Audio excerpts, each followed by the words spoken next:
Hello everyone, this is Tom Fox. I'm the Compliance Evangelist, and I'd like to welcome you to episode 345 of the FCPA Compliance Report. Today's sponsor is the ARC Group. The ARC Group is a publisher of my most recent book, 2016, The Year in Corporate FCPA Enforcement, Cardinal and Provident. It's the only book that wraps up the most significant year in FCPA enforcement, really since 2004. It's available at the ARC Group website, which is ark-group, arc-group.com. Today I have back with me a great friend of the podcast, Michael Volkov. He's the founder of the Volkov Law Group, and he's also a part of the Everything Compliance commentary panel. Mike and I take a deep dive into two declinations which were issued in June of 2017, the Linde Gas declination and the CDM Smith case. I believe these are both superior results as both companies got complete declinations with disgorgement, meaning no fines or penalties. They did pay disgorgement. We take a deep dive into the facts and try to understand how companies made such a stunning comeback with the use of excellent outside counsel. The episode comes in at around 25 minutes. The FCPA Compliance Report is a part of the Compliance Podcast Network. This is Tom Fox again, and back for another episode of the FCPA Compliance Report with one of the great friends of the podcast, Michael Volkov, the founder of the Volkov Law Group. Mike and I wanted to do a first half of the year wrap up in the FCPA, and fortunately, or perhaps that's not the right verb or adverb, there's only a couple of things to really talk about. So we're going to focus on two declinations that came out in June, the Linde Gas case and the CDM Smith declination. So, Mike, with that introduction, welcome. Tom, always good to record with you, and always good to talk about the FCPA and compliance issues and enforcement issues. So, thanks for inviting me. So here we had basically a couple of DOJ declinations with disgorgement. And that was a new category that popped up for us, Mike, last fall of settlements. But even though the written record, or at least the written record to the public in the form of the declination letters, was fairly brief, I thought that we got a fair amount of information that the compliance practitioner can use in their compliance program and actually using it to benchmark where they might be. So anything, let's maybe start with Linde Gas. Anything that really struck you about that case? Well, first off, I thought Linde was important for a couple reasons. One was it was an acquisition case where they acquired, I guess it was, the assets of Spectra Gases. And so in the acquisition, it turned out that Spectra Gases had paid certain bribes to the National High Technology Center. These are government officials in the Republic of Georgia. And so I thought it was interesting to see yet again another acquisition case where somebody fought a violation. And so I thought that was interesting. The disgorgement of, I think it was over $7 million. And then there was a forfeiture of like $3 million, and maybe a little bit more altogether, $11 million. But what I thought was interesting, again, is we see another example of not just sort of bribery through here's money, give me a contract, but we see bribery again through hidden equity interests. And we've seen that sometimes, but I'm seeing it more and more in terms of risks and making here the NHTC officials, the government officials from Georgia, basically had like a 75% interest in this specific project with Spectra Gas, where Spectra Gas got 25% of the profits. So I thought the MO was kind of interesting. I thought, obviously, this is a case where, Linde came in and, met all the requirements for the pilot program. And the other interesting aspect, I think, is Linde is not publicly traded, so DOJ is the one that did the sort of disgorgement. If it had been publicly traded, it was a publicly held company, I bet you the DOJ would have declined, and then the SEC would have gotten the disgorgement. But who knows? We don't know. But I noticed these are private companies as well. So, anyways, I thought that was kind of interesting. But I think, true to form, it shows me at least that the pilot project is for real. The pilot program is for real, and that DOJ will, hand out these the benefit letters in the sense of resolving this case. But I don't know. What did you think? Well, Mike, I guess I took a little bit different read on the facts, and so I'm going to go a little bit into the weeds because I thought the timeline was significant here. Linde acquired Spectra Gas in October of 2006. So the next month, November 2006, Spectra purchased certain assets from the Republic of Georgia, one of which was this magic boron column that was used to produce boron gas. So when the corruption occurred, it wasn't Spectra, it was Linde. It wasn't them, it was us, because it was after the acquisition had occurred.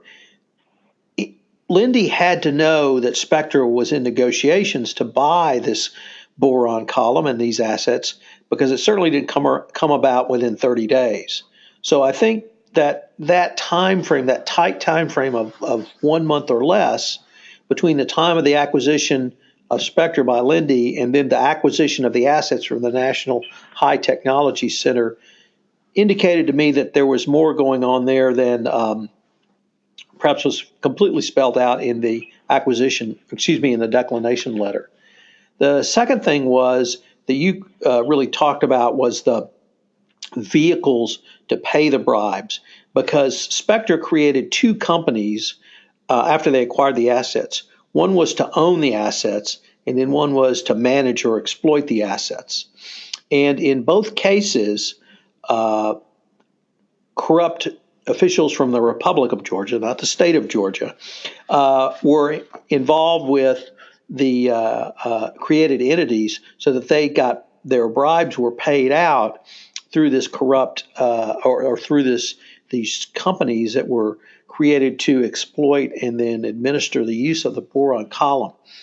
For a reason completely unclear to me, one of those two companies was actually incorporated in the United States. So there was clear U.S. jurisdiction, even though Linde Gas is a German corporation and they're not listed on the U.S. stock exchange. So separate and apart from the timeline issues, the bribery scheme I thought was worth us talking about and worth compliance practitioners studying, because it indicated to me the really machinations business folks can go through to create new entities and contract with new entities to facilitate bribe payments. And that goes back to the most basic point of any FCPA training I've ever heard you put on, which is you got to know who you're doing business with.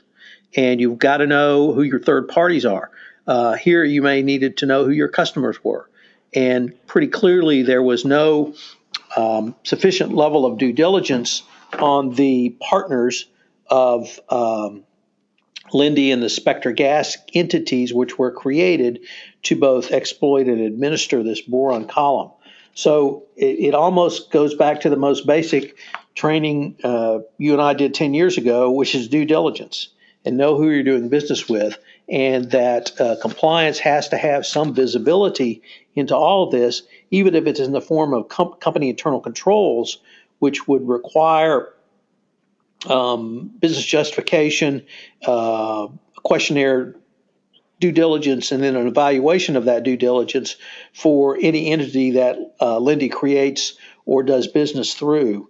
So I thought it was a really good example of a lesson to be learned for the compliance practitioner on all of those, in addition to the M&A, merger and acquisition issues that you touched on as well. So I thought it packed a lot in.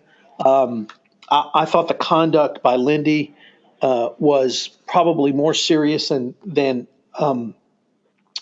really the written record may have reflected.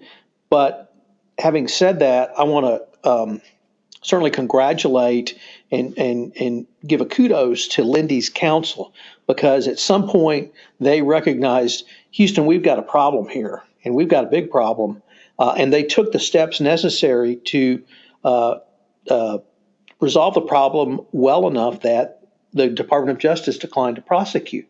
Now, they did have to repay their ill-gotten gains in the profit disgorgement category, but clearly they extensively cooperated with the government, at least clearly in my mind. Clearly they remediated. They had top-notch, and I mean top-notch FCPA counsel, Lucinda Lowe from Steptoe. Doesn't get much better than that. And they were able to make as good a comeback basically as you could, I think, by receiving this declination. So at some point, somebody recognized we've got a problem here, and this problem has to be resolved in a very professional way with very professional FCPA counsel. Well, Tom, you raised a number of good points. Let me jump on a few of those. One is it's good. I mean, thanks for correcting the timing of the acquisition.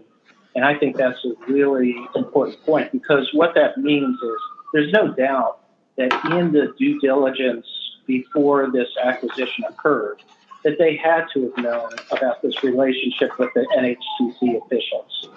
And, who knows how it was ultimately carried out in terms of whether there were Spectra Gas people who came with the deal, with the asset deal or not.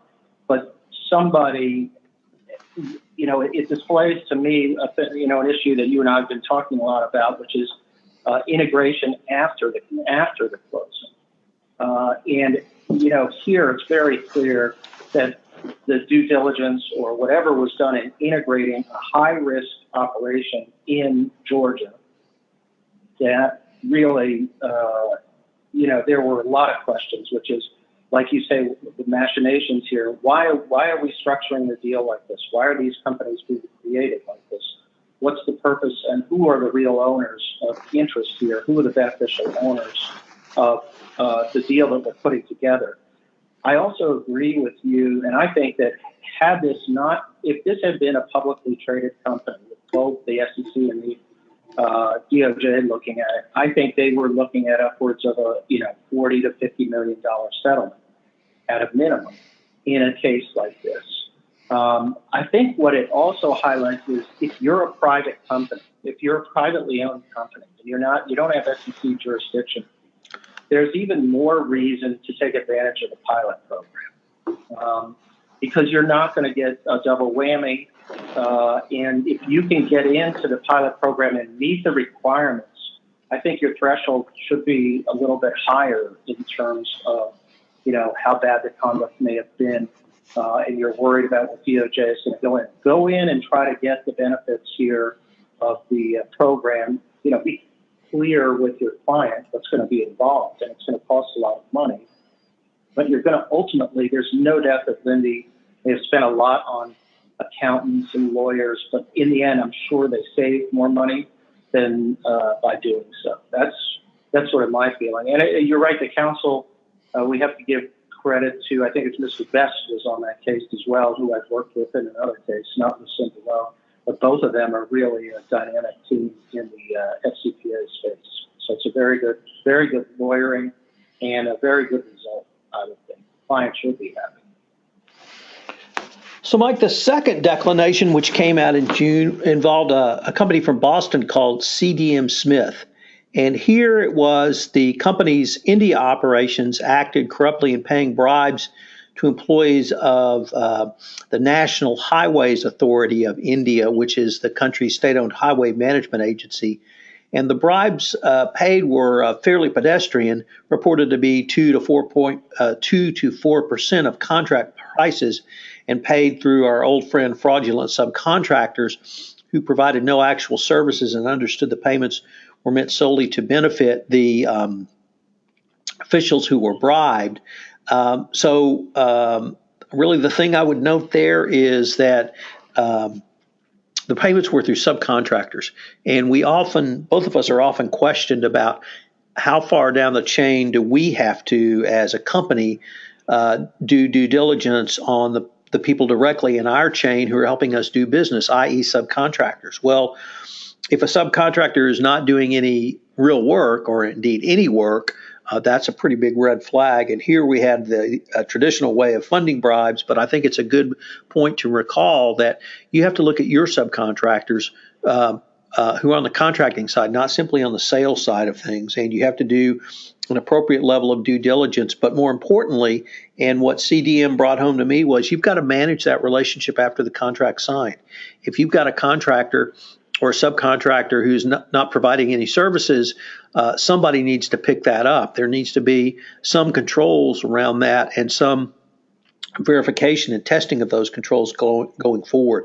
So I thought that was a pretty good lesson. We also had somewhat a cryptic statement that all senior management at CDM Smith India were aware of the bribes paid for the contracts and approved or participated in the misconduct.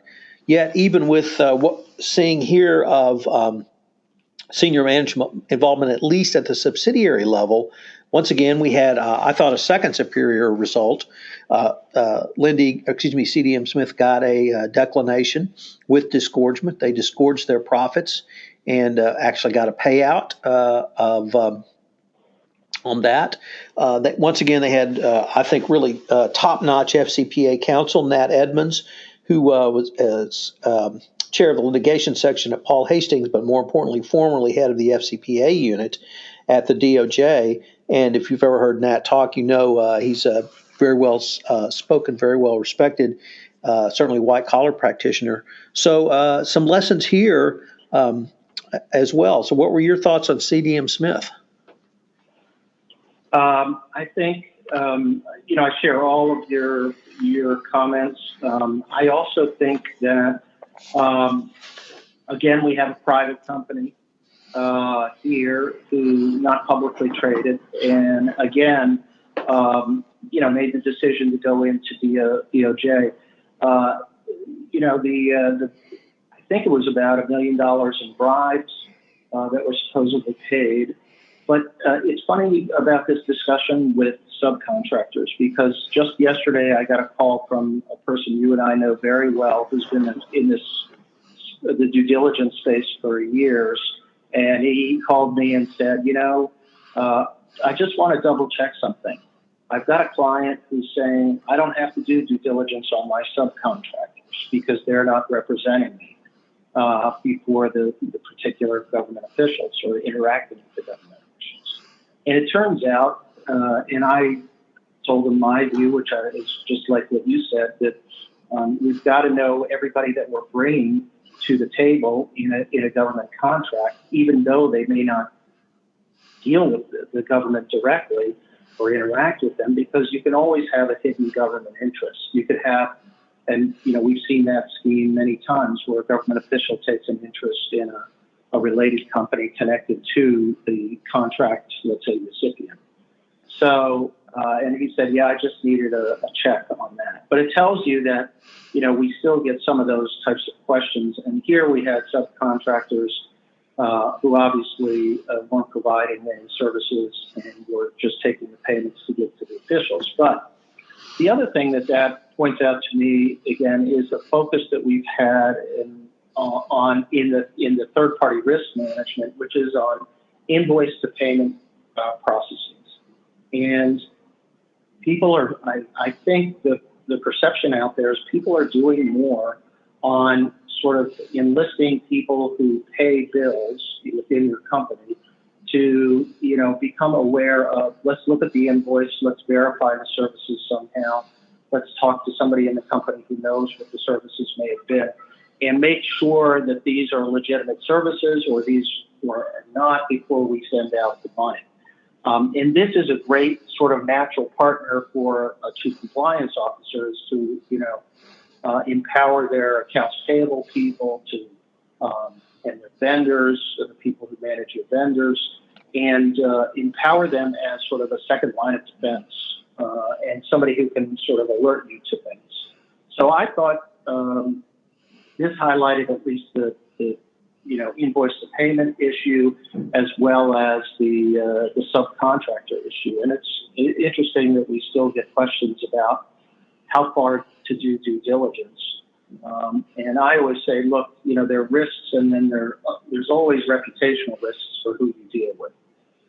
Here we have legal and reputational risks with these subcontractors, and they should have been subjected to full due diligence and then risk monitoring afterwards. But again, another great result, another, frankly, success for the DOJ program. I know they're continuing the program, and they're supposed to be assessing it, and it'll be interesting to see, what happens as this program, chugs along under the Trump administration. So we'll see.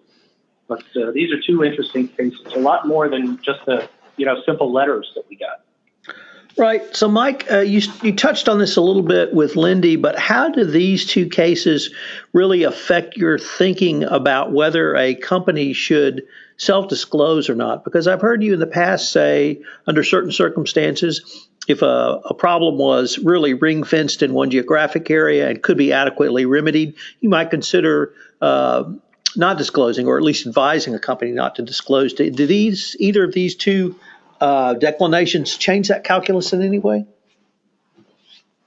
I think it does, because I think if you can get into the pilot, if you're a privately owned company, if you can get into the pilot program and that's your only standard, and you're dealing with DOJ, my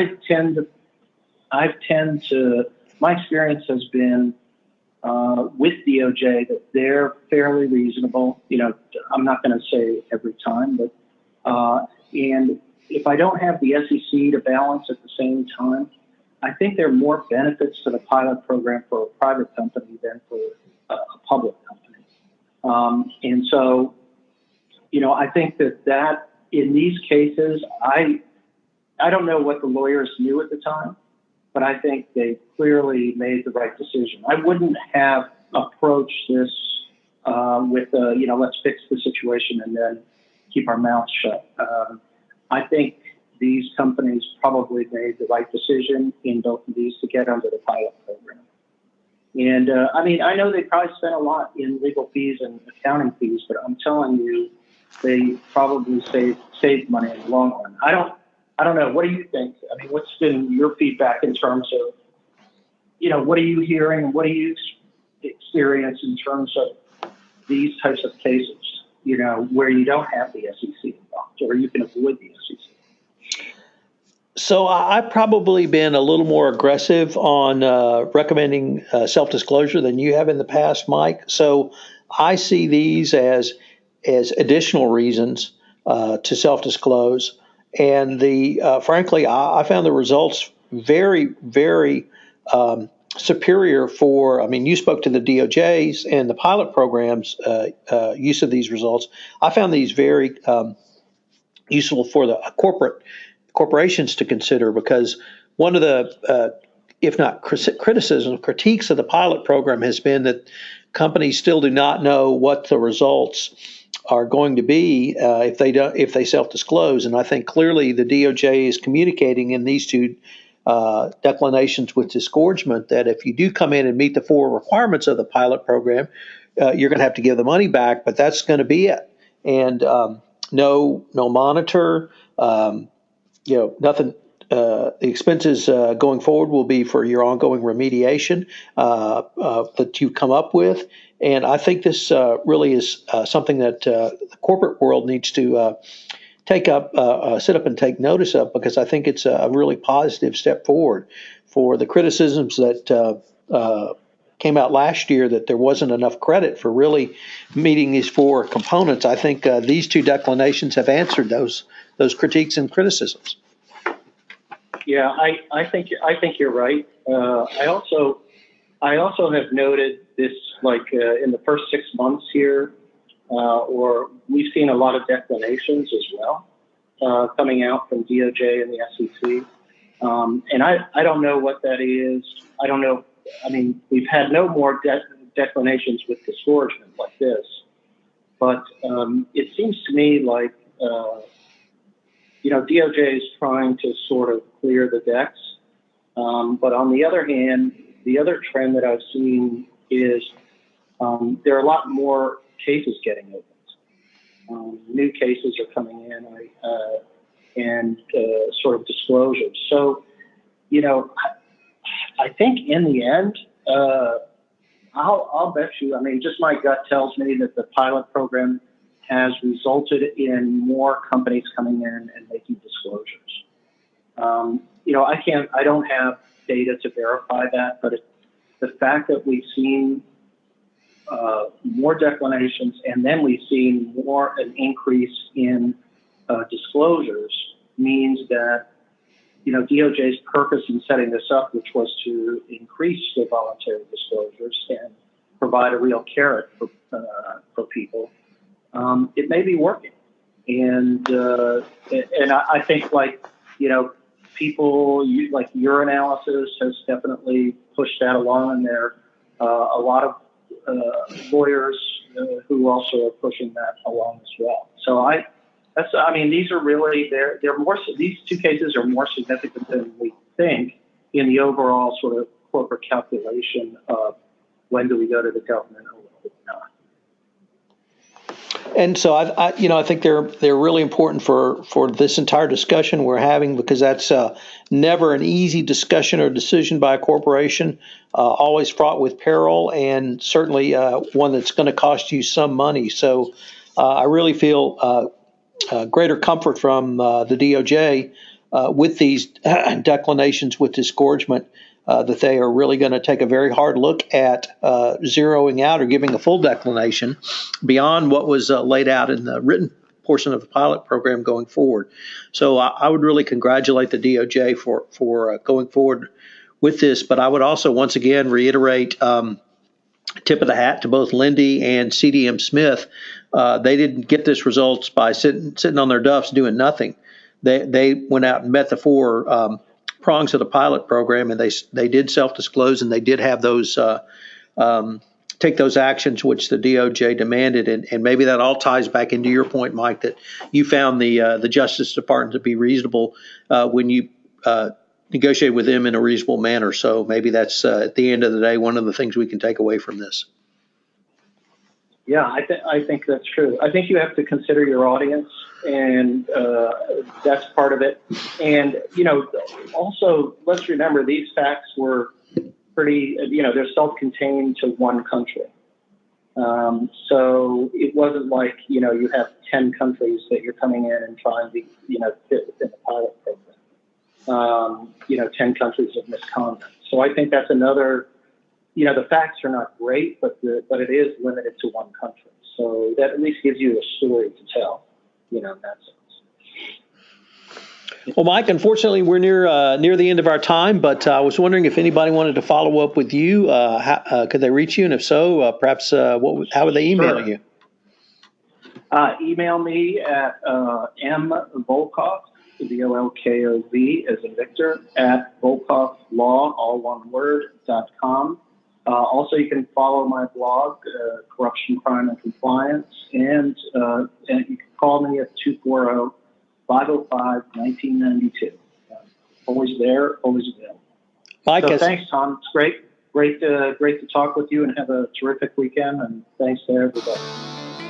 This is Tom Fox again. I'd like to thank you for listening to this episode of the FCPA Compliance Report. If you have listened to this podcast on iTunes, I would greatly appreciate it if you would rate our podcast, as it would help in our rankings and also help us to get out the word about the longest running podcast in compliance. As I indicated on the start of this show, the FCPA Compliance Report is a part of the Compliance Podcast Network, which I've recently founded. This includes the following podcasts: Everything Compliance, the Top Compliance Roundtable Podcast, across the board, a podcast on corporate governance and risk. This Week in FCPA, where Jay Rosen and I wrap up the FCPA and compliance-related events for the week. Compliance Into the Weeds, a podcast where Matt Kelly and I take a deep dive into a compliance-related subject. The international edition of the Compliance Report, where I talk to an international compliance practitioner.